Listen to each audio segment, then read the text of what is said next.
Hello, everybody, and welcome to episode 4, the final episode of Keepin It Reel, a 4-part series discussing film remakes in Hollywood. I'm Cody. I'm Jeff. And I'm Colton.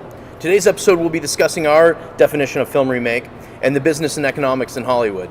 Keep in mind we're still casting a wide net here: remakes, reboots, screen adaptations, franchises, sequels, prequels, basically any newer rendition of a story we've already heard or seen before.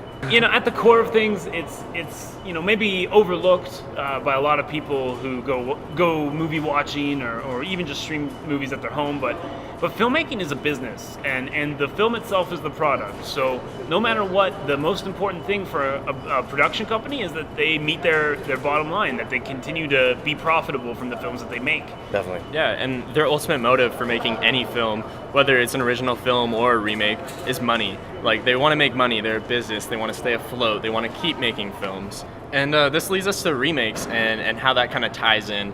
So when film studios look at the original release of a film, when they want to remake it, that'll give them probably the best estimate of how well the remake is going to do in studios. So let me boil that down a little bit. So if the original film had a successful launch and it did well in the theaters, then chances are the remake is going to do the same.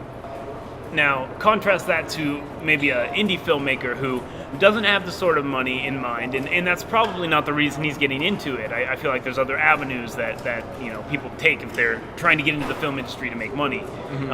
And that kind of ties into our point we made in a previous episode about art versus entertainment and different reasons for making a film in the first place. No, definitely.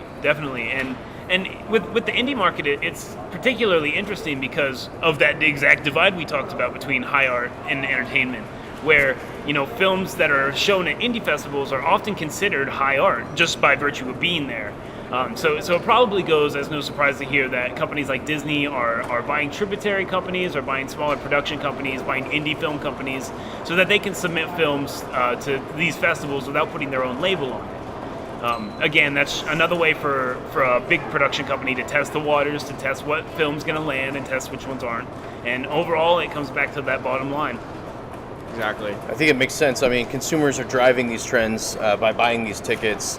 Honestly, if you're unhappy with the films that are being produced in Hollywood, the most effective way is to stop supporting those films by not going and seeing them. Ultimately, film studios are going to be making what's going to make them money. So if remakes aren't your thing, if you don't like them, or other types of films that are being released, like Marvel films, superhero films, there's a list of them. You can go on and on. Ultimately, if we stop supporting these films as a society, then they will stop being made in Hollywood. If there's a specific nuance or technique or film practice that you don't like, then don't go watch that movie, because you will be supporting it just by buying a ticket.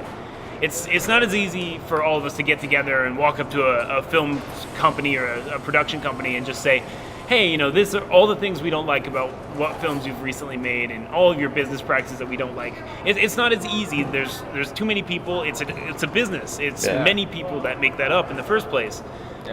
But supporting a film financially is just bottom line. If a film goes under and doesn't make a profit, then that film automatically isn't going to be remade. It isn't going to be remade, at least in the same way that it was.